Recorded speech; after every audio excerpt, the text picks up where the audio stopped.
Hello students, welcome to class 9 section civics lesson first democracy in the contemporary world part 3। सभी class 9 के students का स्वागत है। इस वक्त हम लोग सिविक्स सेक्शन पर हैं जो कि आपके lesson first democracy in the contemporary world का है पार्ट 3। पार्ट में स्टूडेंट्स हम लोगों ने जो चीज़ पढ़ा उसके आगे हम कंटिन्यू करते हैं। Democracy at the global level में डेमोक्रेसी क्या है, ठीक है। After reading about the various phases of expansion of democracy, a teacher, Mr. Singh, asked the students to summarize what they had learned. This is how the conversation took place. काफ़ी कुछ पढ़ने के बाद जो डेमोक्रेसी का जो लोकतंत्रता का जो विस्तार था, मिस्टर सिंह जो एक शिक्षक थे उन्होंने अपने स्टूडेंट से इस पे समरी पे चर्चा करने के लिए सोची और उनका ये कुछ कन्वर्सेशन पॉइंट्स हम लोगों ने नोट किया है। चलिए देखिए। Further we have learn that democracy has been expand to more and more regions and countries all over the world. Farida कहती है हमने जाना कि लोकतंत्र का विस्तार अधिक से अधिक इलाकों में और दुनिया भर के देशों में हो रहा है। Rajesh, yes we live in a better world than before, it seems we are moving towards the world democracy. हाँ, हम आज से पहले बेहतर दुनिया में रह रहे हैं। ऐसा लगता है कि हम विश्व लोकतंत्र की तरफ बढ़ रहे हैं। Sushmita, world democracy. सुष्मिता कहती है वैश्विक लोकतंत्रता, how can you say that, तुम कैसे कह सकते हो। आई सॉ टेलीविजन प्रोग्राम, मैंने प्रोग्राम में देखा that showed how the American invaded Iraq without any justification, कैसे अमेरिका इराक के अंदर घुस जाता है, मतलब चला जाता है, कूच कर जाता है बिना न्याय अधिकार के और बिना न्याय के। The people of Iraq were not considered people of Iraq, यानी कि इराक के लोगों की राय कभी नहीं ली गई। How can you call that a world democracy, तुम कैसे कह सकते हो उसे विश्व लोकतंत्र। Further I am not talking about the relationship between countries. पता कहती है मैं राष्ट्रों के बीच में संबंधों के बारे में बात नहीं करी। I am only saying that more and more countries are becoming democratic, मैंने कहा कि ज़्यादा से ज़्यादा राष्ट्र लोकतांत्रिक हो रहे हैं।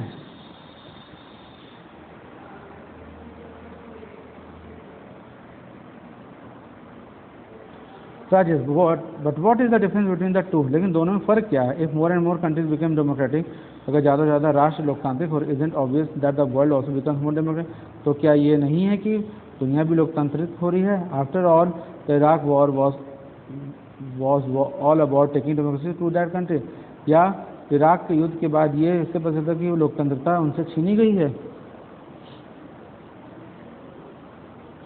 आखिर इराक का युद्ध भी तो उस देश में लोकतंत्र कायम करने के लिए ही हुआ है, मतलब कि उस पर लोकतंत्रता स्थापित रहे इसलिए भी किया गया हो। Sushmita, note is not obvious to me, नहीं मुझे ऐसा नहीं लगता है। Singh sir, I think we are talking about two very different things, हम लोग को लगता है हम लोग दो अलग चीज़ों की बात कर रहे हैं। Farida spoke about establishment, Farida बात कर रही है लोकतांत्रिक सरकार की स्थापित होने की with in different countries in world today, जो कि आज के विश्व में अलग अलग राष्ट्रों में हैं। Sushmita and Rajesh have difference over something else, Sushmita और राजेश अलग चीज़ में बात करते, their difference is over the relationship among different country. इनका मुद्दा है कि बाकी राष्ट्रों का आपस में कैसे संबंध है। इट इज़ क्वाइट पॉसिबल, ये संभव है Rajesh, the rulers of country हुआ डेमोक्रेटिकली, कि जो एक राष्ट्र का जो शासक है वो जो कि लोकतांत्रिक राष्ट्र का शासक है, इलेक्टेड बाय द, जो अपने द्वारा चुना गया है, अपने लोगों द्वारा चुना गया, may want to dominate over the other country, वो दूसरे राष्ट्र कब्जा या हमला कर सकता है। सुष्मिता, यस सर, जी हाँ sir, that is actually what happened in the case of the war in Iraq, और यही चीज स्थिति पैदा हुई है इराक के युद्ध में। सुरेंद्र, आई एम कंफ्यूज, मैं पूरी तरह से कंफ्यूज हूँ।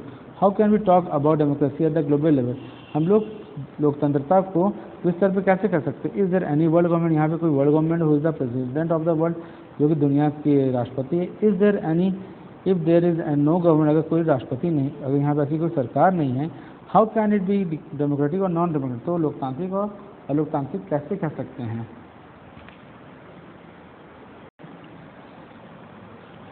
इंटरनेशनल ऑर्गेनाइजेशन, अंतर्राष्ट्रीय संगठन। Let us response to the question, चलिए इस सवाल का जवाब देते हैं। That came up in this conversation, जो इसमें उठे।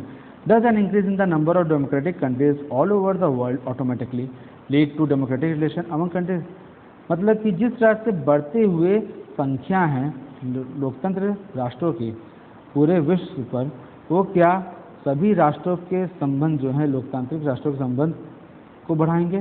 बिफोर वी डू दैट, इससे पहले let us think about the points raised by Sundar. उस मुद्दे को उठाते हैं जो सुरेंद्र ने कहा। There is the government of India, यहाँ पे एक सरकार है भारत की, government of United States of America, एक सरकार है यूनाइटेड स्टेट्स ऑफ अमेरिका, और इसी तरह कई राष्ट्र में। But there is no government of the world, लेकिन पूरे विश्व की कोई सरकार नहीं है। No government can pass any law, कोई सरकार कोई कानून नहीं बना सकती that will apply to all the people of the world, जो पूरे विश्व स्तर पर कायम हो। If there is no such government, अगर यहाँ पे कोई सरकार नहीं आती, if there are no rulers, और कोई शासन या शासक नहीं है, how can we apply the two features of democracy है, तो हम लोग दोनों खासियत जो है लोकतंत्रता की कैसे उसको व्याप्त कर सकते हैं। These two features you would recall, ये दो खासियत जो उसको आपने याद किया, but that the ruler should be elected by the people, की रूल जो शासक है वो लोगों द्वारा चुना जाए, and the people should have basic political freedom, और लोगों की खुद की कुछ अभिव्यक्ति स्वतंत्रता हो इसकी राजनीति की।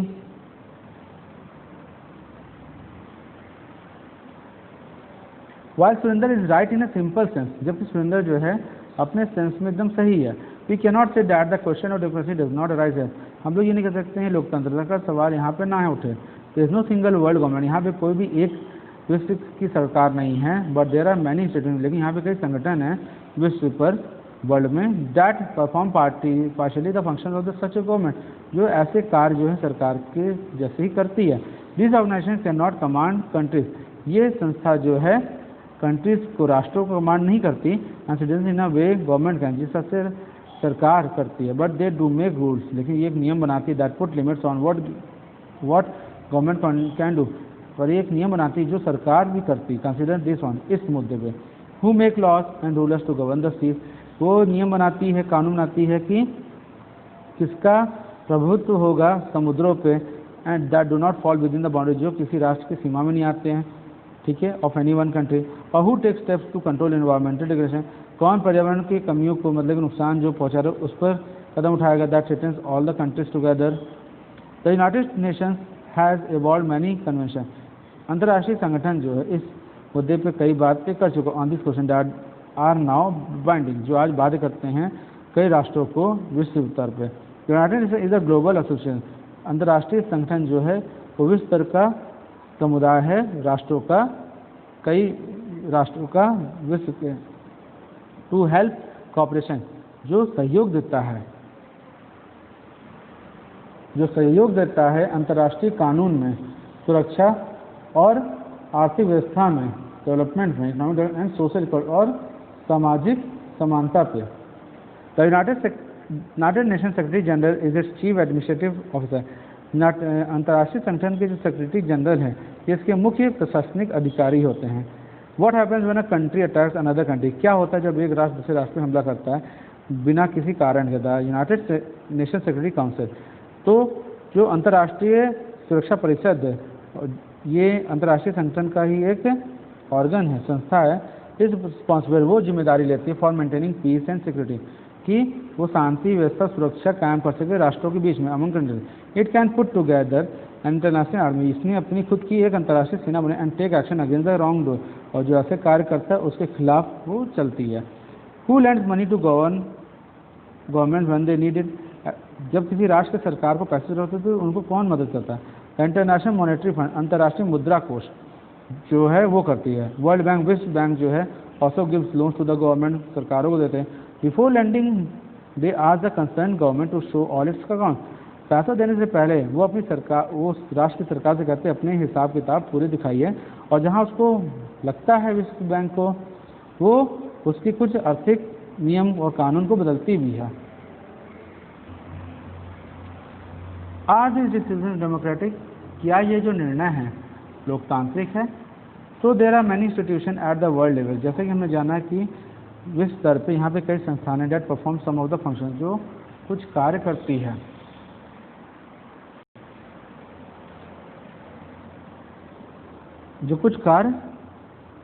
है। But we need to know just how democratic this organisations are, लेकिन हमें जानना है कि but we need to know, हमें जानने की जरूरत है कि कैसे लोकतंत्रता इन संस्थानों पर है। The yardstick here is whether each of the country has free and equal say in decisions that affect them.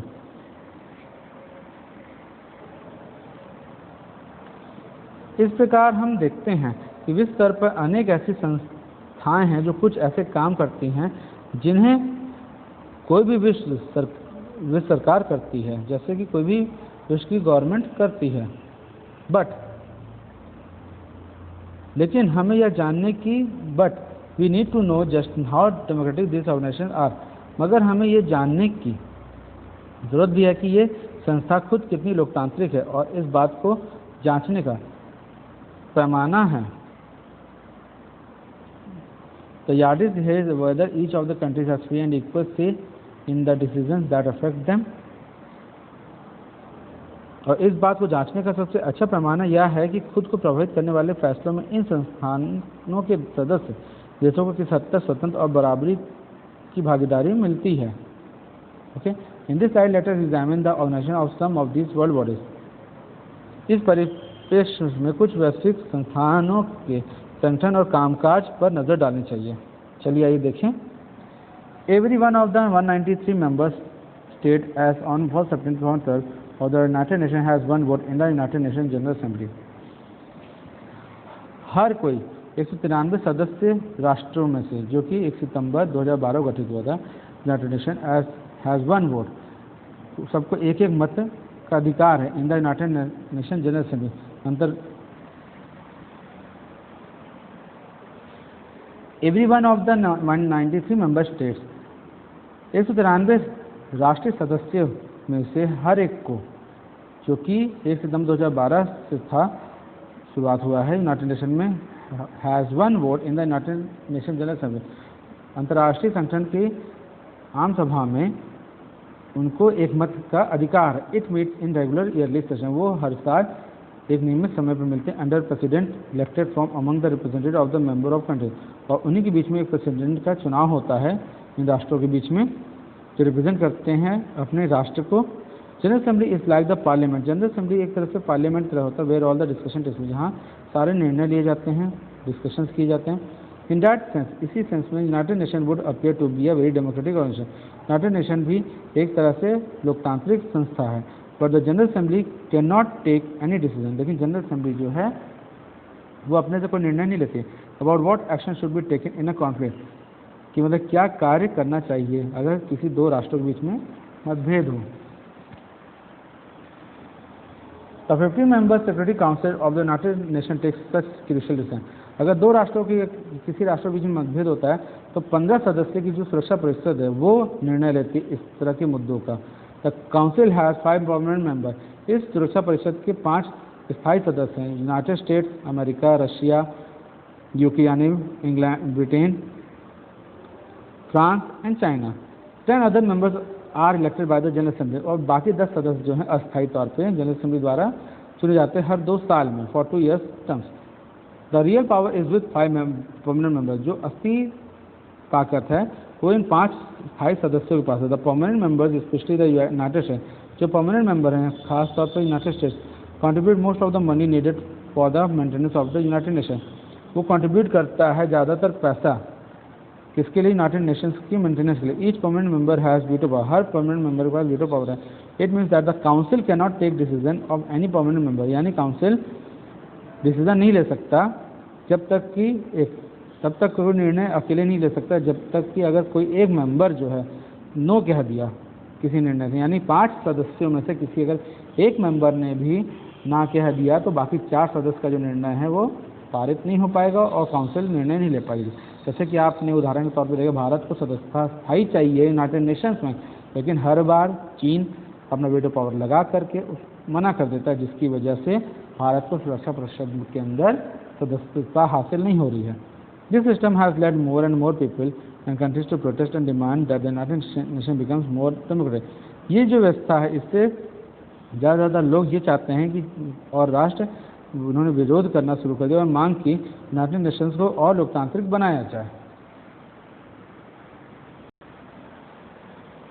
International monetary fund, अंतर्राष्ट्रीय मुद्रा कोष, is one of the biggest money lenders for any country in the world, सबसे बड़ा मुद्रा देने वाला lender है किसी राष्ट्र के लिए विश्व स्तर पे। इट्स 188 मेंबर्स है, इसके 188 सदस्य इसका गठन हुआ था 1 सितंबर 2012। Do not have equal voting right, इसमें इक्वल वोटिंग राइट नहीं है। The vote of each country is weighted by how much money it has contribute to the IMF, जो मतदान का अधिकार है हर राष्ट्र का, वो इस पर तय होता है कि वो कितना ज़्यादा पैसा इस IMF को देती है। More than 52% of the voting power in the IMF is in the hands of the only 10 है।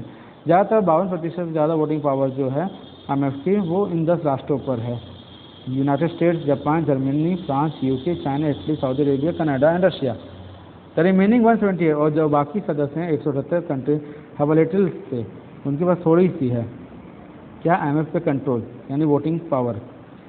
इन how this international organisation takes decision, की कैसे ये अंतर्राष्ट्रीय संगठन निर्णय लेते थे। World Bank has a similar system of voting, World Bank की खुद की एक सामान्य व्यवस्था है वोटिंग की। The president of the World Bank, जो राष्ट्रपति है वर्ल्ड बैंक के, has always seen a citizen of the United States, वो यूनाइटेड स्टेट्स से ही होते हैं, वो यूनाइटेड स्टेट्स यानी अमेरिका के नागरिक होते हैं।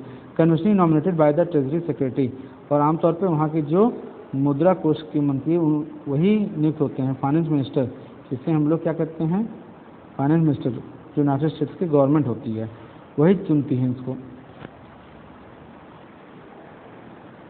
Compare this to the kind of democratic practices that we have been discussing this chapter. अगर कंपेयर किया जाए इस तरह के लोकतांत्रिक चीज़ों को जो प्रैक्टिस किया जाता है, इस चैप्टर में डिस्कस किया हमने। What would you say about a country, आप किसी राष्ट्र के बारे में क्या कहोगे। Where some person have a permanent position in the ministry, जहाँ पे किसी एक आदमी की निश्चित तौर पे स्थायी पद होता है मिनिस्ट्री में, and have the power to stop the decision of the entire parliament, की और वो पूरे पार्लियामेंट के निर्णय को रोक सकता है। और a parliament where 5% of the member hold a majority of vote, या कोई 5 सदस्य जो हैं पूरे मेंबर में पार्लियामेंट के, वो अपनी मेजोरिटी वोट से वो वीटो पावर लगा करके पूरे संसद के निर्णय को रोक सकता है। मतलब इसने कंपेयर किया है, या एक आदमी तानाशाह की तरह पूरे संसद के चीज़ों को रोक दे, या 5 सदस्य के लोग मिलकर के किसी संसद के फैसले को रोक दे। Would you call this democratic, क्या उसे लोकतांत्रिक कहते हैं। जैसे हमने आपको बताया था वीटो पावर सुरक्षा परिषद की। Most of the global institution fail to pass a simple test of democracy, ज़्यादातर जो अंतर्राष्ट्रीय संस्था है वो इस टेस्ट में डेमोक्रेसी पे खड़े नहीं उतरती। That we use for national government, जो हम लोग राष्ट्रीय सरकार के लिए यूज़ करते हैं। If global institution are not democratic, अगर विश्व स्तर की जो संस्था है वो लोकतांत्रिक नहीं, are they at least becoming more democratic than before, तो वो और डेमोक्रेटिक लोकतांत्रिक बनाई जा सकती है। Hey to the evidence is not very encourage, यहाँ पे जो साक्ष्य दिए हैं वो इंकरेज नहीं करते। इन फैक्ट, हकीकत में, वाइल, जबकि नेशंस वो are becoming more democratic than they were earlier, जो राष्ट्र हैं वो और भी लोकतांत्रिक हो रहे हैं पहले की तुलना में। International organisations are becoming less democratic, और अंतर्राष्ट्रीय संगठन जो है कम लोकतांत्रिक हो रहे हैं। 20 years ago there were 2 big powers, 20 साल पहले 2 बड़ी महाशक्तियाँ थी पूरे विश्व स्तर पे, यूनाइटेड स्टेट्स और Soviet Union. The competition and conflict between these 2 big powers and their allies kept a certain balance in the global organization, जो कॉम्पिटिशन प्रतियोगिता होती थी या मतभेद होते थे इन 2 महाशक्तियों के बीच में, और इनके प्रमुख जो एलाइज, जो छोटे देश जो इनको सपोर्ट करते थे, इनके पीछे खड़े रह करके जो एलाइज जो थे, इनके संगठित राष्ट्र जो थे दोनों महाशक्तियों के, वो भी एक बैलेंस बना के चलते थे विश्व स्तर पे, संगठन पे। After the collapse of the Soviet union, और जब सोवियत यूनियन खत्म हो गया, बिखर गया, तो United States appears to be the only super power, United States एकमात्र सबसे बड़ी ताकत बन गई विश्व स्तर पे। This American dominance affects the working of the international organisation, और इस अमेरिकी ने जो प्रभुत्वता हासिल कर ली थी अंतर्राष्ट्रीय संगठन पे।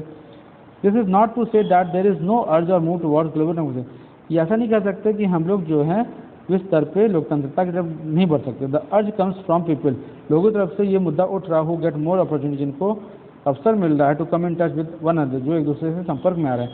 Over the last few years, इससे पिछले कई वर्ष तक, द पीपल ऑफ डिफरेंट, जो अलग अलग राष्ट्र के जो लोग हैं, have come together without their government support, वो लोग भी बिना अपनी सरकार के सहयोग से आगे आए। They have form global organisation, वो लोग विश्व स्तर पे संगठन बनाए हैं अगेंस्ट वॉर, युद्ध के खिलाफ, and against domination of the world, और विश्व का जो प्रभुत्व है उसके खिलाफ। By a few countries and business company, जो कि कुछ राष्ट्रों ने और बिजनेस कंपनीज बनाए हैं। As in the case of democracy, जैसा कि हम लोकतंत्रता के केस में देखते हैं, विद इन द नेशन, जो राष्ट्रों में है, the initiative for democracy among nation has come from the struggles of the people, शुरुआती लोकतंत्रता हासिल करने में लोगों को बहुत ही संघर्ष करना पड़ा था। लोकतंत्रता को बढ़ावा, टेक यानी कि democracy promotion. Take a close look at the two cartoons, दोनों कार्टून्स को देखेगा, इसके बाद भी आपको दिखाएंगे एक कार्टून है on this and on the next page और दूसरे page. These cartoons raise a fundamental question, ये कार्टून कुछ फंडामेंटल क्वेश्चन अराइज करते हैं, प्रमुखता के तौर पे कुछ बेसिक सवाल अराइज करते हैं रिलेटेड टू ग्लोबल डेमोक्रेसी, जो कि उस स्तर पे डेमोक्रेसी है।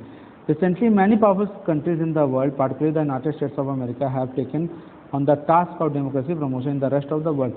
अभी हाल ही के तौर में इतना हमें पता है, यूनाइटेड स्टेट्स ऑफ अमेरिका जो है उसने अपने पे ये जिम्मेदारी ली है, वो लोकतंत्रता को बढ़ावा देगा पूरे विश्व स्तर पर। They say that propagating the values of democracy, और लोकतंत्रता के जो मूल्य है उसको बढ़ावा देगा।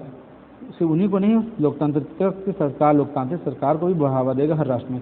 Existing democracy should directly intervene in countries that are non democratic.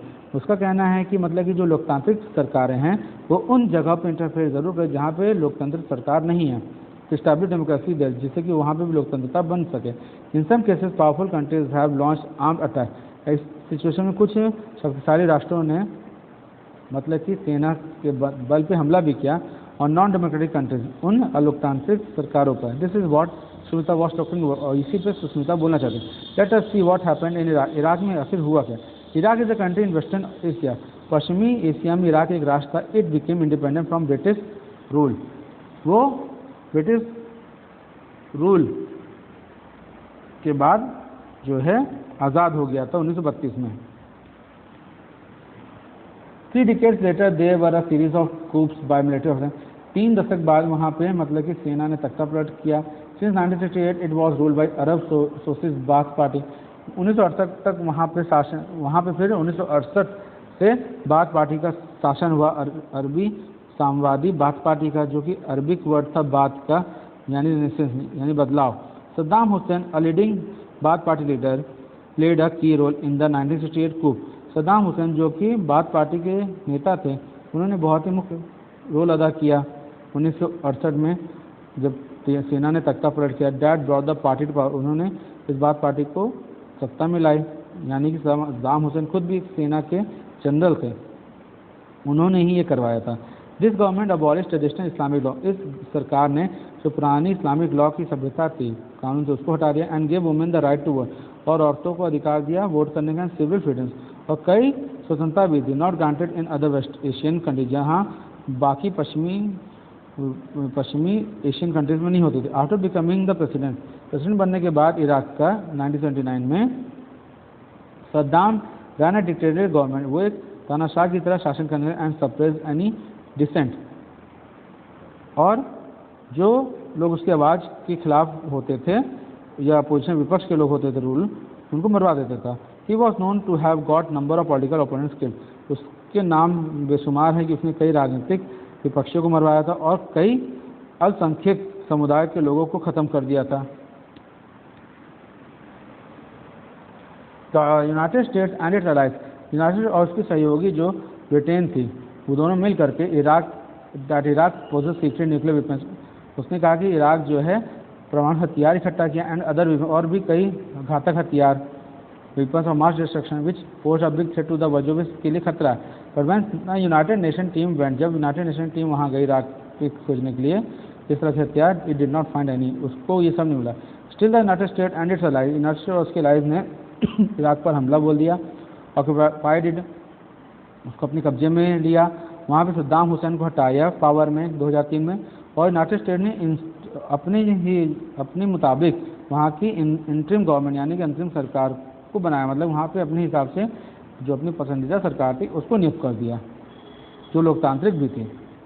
Of it preference the war against Iraq was not authorise by the United Nation Security Council, लेकिन ये जो युद्ध था इराक के खिलाफ, ये यूनाइटेड नेशन सिक्योरिटी काउंसिल ने इसको गैर कहा। Kofi Annan United Nation Security council secretary general said that the US war on Iraq was illegal. जो कोफी अन्नान थे, सुरक्षा परिषद के जो चीफ थे, उन्होंने ये कहा कि कहते हैं ये सेक्रेटरी काउंसिल के सेक्रेटरी यूनाइटेड नेशंस के सेक्रेटरी जनरल थे, उन्होंने कहा कोफी अन्नान ने कि ये जो यूनाइटेड स्टेट्स ने वॉर छेड़ा है इराक पर, वो इलीगल है, यानी गैर कानूनी है। The example of Iraq raises some basic question.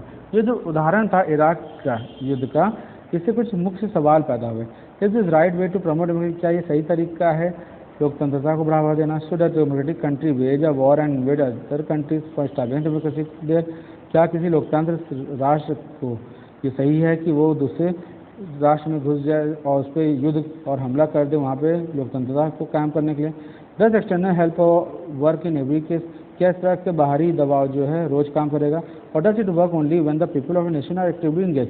क्या तब काम करेगा जब वहाँ के लोग इससे सहमत रखते हों इस संघर्ष से, to make their society democratic? Even if external intervention leads to the establishment democracy in a country, would it last long? अगर ऐसा जो है बाहरी दबाव के कारण से राष्ट्रीय में लोकतंत्र सरकार बनाई भी जाए, क्या वो लंबे समय तक रहेगी? Would it enjoy the support of its citizen? क्या उसको अपने लोगों का सपोर्ट मिलेगा? Finally is the use of external force. आखिर में हम आते हैं इसका इस्तेमाल हुआ कि बाहरी ताकत के दम पे to give democracy to the people. लोकतंत्रता को लोगों को तोहफा के तौर पर दिया गया, in keeping with the spirit of democracy, जिससे कि लोकतंत्र के इस स्पिरिट को बढ़ावा दिया जाए। Think about this question in the light. आराम से रोशनी में बैठ करके, यानी कि ज्ञान की रोशनी में बैठ के इस सवाल के बारे में ज़रूर सोचिएगा। ओके स्टूडेंट, तो ये था आपके डेमोक्रेसी का चैप्टर, यहाँ पे हम ओवर करते हैं। ये चैप्टर आपका सिविक्स का लेसन ओवर हुआ, इसको स्टडी करिएगा। क्वेश्चन आंसर्स के पीडीएफ जल्दी भेजे जाएंगे। Till then have a good day.